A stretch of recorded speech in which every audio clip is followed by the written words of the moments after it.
What is up, guys? Python here, back with another video. And today, you know what? I figured that I'm tired of just sitting here voicing my own opinions and venting to people that just don't give a shit about baseball. Lately, I've just been venting about the lockout to either friends that just have no idea what's going on at all, and I try to explain it to them, and they look at me like I have 10 heads, or just family members that just don't give a shit at all and just want to know, what's going on with baseball. They're just casual fans.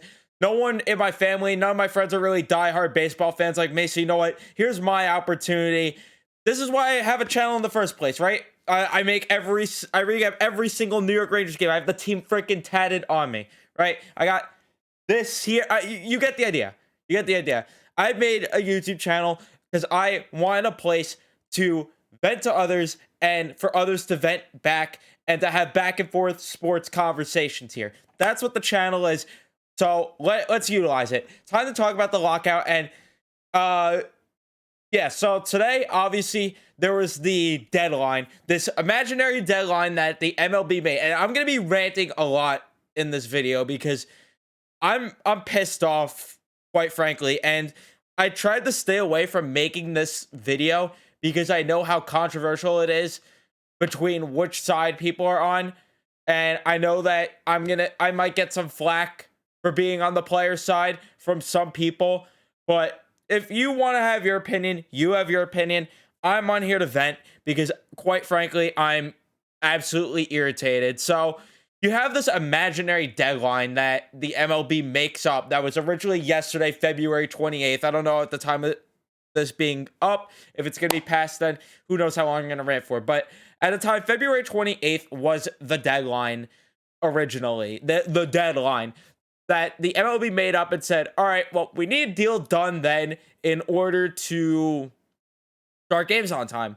And everything looked like it was just spiraling into a good direction last night. Last night, out of nowhere, Bob Nightingale, it's looking like he's going to have some sort of redemption arc.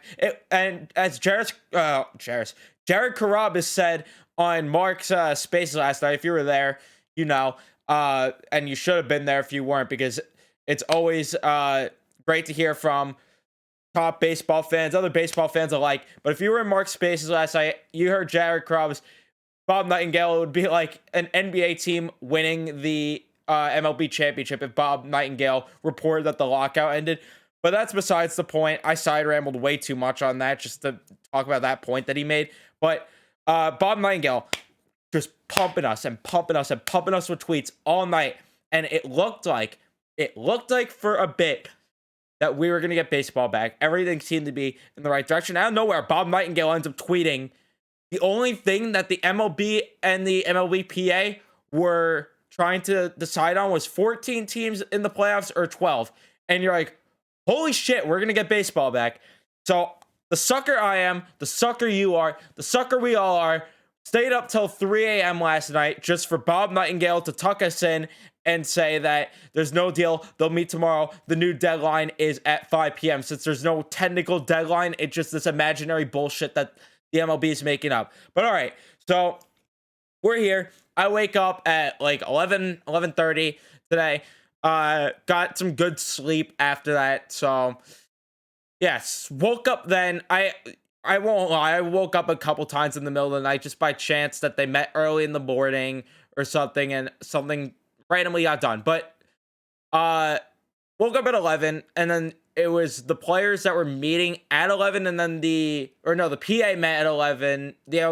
So the players, the MLB PA met at 11, and the MLB had theirs at 12. And then you started to see that, you started to smell the bullshit when reports started coming out that there's still a lot to be done. There's still a lot to be done. Still a lot. Doesn't look like a deal is going to get done. And then you get the tweet from Jeff Passan that the deal was not going to be done, or is not done.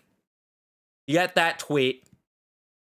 And basically the MLB went out and blamed the Players Association for having a change of heart, or whatever the wording was that they used, for not getting a deal done today, because they're saying that, oh, they had a different voice or whatever today from March 1st, from last night, February 28th. They apparently had a change of opinions, and the MLB decides to make the players look like absolute assholes when in reality they're not. Here's my problem with the people siding with the owners and why I'm not siding with the owners personally. First of all, the owners, all of them owning an MLB team is their side hustle. All these guys own businesses that generate them more money and give them the money that allows them to operate having an MLB team. Sure, they make some money from owning an MLB team, but most of the money comes from their individual businesses, which is what pisses me off about this entire thing, is that people don't realize that this is just their side hustle. They're just doing this to get a bit extra money, a bit extra dough, if you will. That's all they're doing this for. Number two, they lock the players out. They could easily be having the players play right now while negotiating this new CBA. They could easily be doing that, but no, they lock the players out. And the third reason, the reason that pisses me off the most, and you really heard it from Rob Manfred today. So you got the lockout started in December, and you have all December, January, beginning of February to negotiate, and you wait until 2 weeks ago to start negotiating. It just, give me a break, man. Give me a break. They couldn't negotiate. And then Rob Manfred has the audacity to go out there today smiling after no deal was done.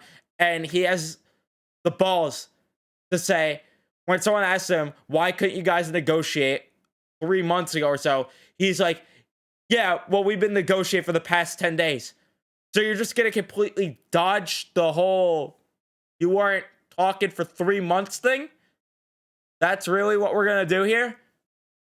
And then in that press conference, him just nonstop just lying and blaming the Players Association for everything is just beyond infuriating. And it was just night and day hearing Rob Manfred and the Players Association. The Players Association, they made it clear what they want. They made it clear what their goal was, that they want to raise the minimum salary, need to raise the luxury tax a bit. And you have Max Scherzer making the point that teams are just being stubborn with their payrolls and treating the luxury tax like a salary cap. And it's proven when the Padres are spending more money than the New York Yankees. You got them just speaking so clear, and just, you see the clear vision of what they want. And the owners and Rob Manfred, they have just done nothing. And I know Rob Manfred's, the whole idea for him and the whole point for him, he's supposed to be signing with the owners and helping them get the best deal they could. But it's just so annoying that they just have, none of them just have any sort of clear path. I just, like Trevor May said on his Instagram Live today, if he said, if he could ask Rob Manfred one thing, what is the goal here? And that's what I want to know as a fan too. What is the goal from Rob Manfred and all these owners? Because it's truly mind-blowing that you have one side that just wants a clear path and that has a clear path to solve all of this and is willing to negotiate. And then you have this other side of the billionaires that have an MLB team, owning it as a side hustle, that are just pushing everything to the side and not willing to negotiate. And it just blows my mind that people really believe when Manfred and the owners say that, oh, the players were at fault today for a deal not getting done. If you look at the deal they proposed, basically nothing. Most of the stuff that they offered today was like nothing that the players wanted except for like the 12-team playoff format. That was pretty much it that they offered today in that final deal, or that take it or leave it deal, that the players actually wanted and would have benefited from. So it makes zero sense to me. This, I don't know. I just don't know what the owners. I just want freaking baseball, man, though. That's just all I want. This guy on my jersey, this guy, Max Scherzer, I don't know if you could see part of it, but I just want to watch him pitch in this fucking blue and orange. That's all I want right now. And you know what? As much as it sucks as a fan, good on the players for sticking hard and sticking to it, because honestly, they're in the right at the end of the day, and I can't fault them for this, considering the MLB has just been so stubborn and just They just have been like, nah, we're not willing to negotiate or compromise in any way at all. They've barely compromised at all. So that's just my take for anyone that's siding with the owners. Like, give you my perspective of why I'm siding with the players. If you are, like I said, siding with the owners, comment down below what the reasoning is, because I love to know. But I'm not gonna bash you or anything, because at the end of the day, you know what you and I want? We want to see the New York Mets or our respective teams, whatever team it is that you're a fan of, watching this. We just want to watch our teams take the baseball field and just watch baseball in 2022. Watch 162, which now we're not going to see because Manfred, for whatever reason, doesn't want to make up 6 MLB games, which is ridiculous to me, which you could easily do by expanding the season a week or just double headers. You could easily make up those games, but it is what it is. But yeah, at the end of the day, I'm not thrilled. I'm very disappointed because it just, of course, as a Met fan, the offseason just is, everything's going so well. We get Eduardo Escobar, Mark Canha, Starling Marte, all within the same day pretty much. And then Max Scherzer not too long after. We got all those 4 in the same week, and it looked like Steve Cohen and the Mets weren't done.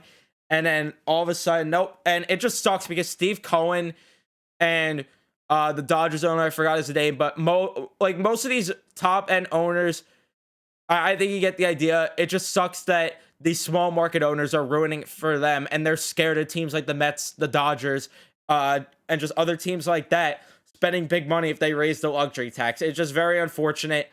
But yeah, it is what it is. We'll wait and see if this nightmare ever ends, which hopefully it will. My guess is that the season doesn't start until mid to late May, maybe early May if we're lucky. But my guess is it doesn't start till then, just because these small market teams, either way, like the Twins, the Pirates, the Indians, Tigers, or the Guardians, my bad, and the Tigers, all these teams could just afford to lose games in April, because either way, the attendance is low with how cold it is in those certain cities. So it is what it is. But like I said, comment down below if you have a different opinion, or if you have the same opinion as me. Be sure to comment to vent your frustration, just like I'm here to do. Be sure to leave a like, of course. Subscribe if you guys are new, especially if you are New York Ranger fans. We cover hockey here. If you're New York Met fans, do be sure to subscribe as well, or just baseball fans or hockey fans in general. We cover both sports here. Gonna start covering basketball and football soon. Perhaps just those 2 sports I'm just not as into as hockey and baseball. So that's going to be it, like I said. And yeah, I'll see you guys in the next one.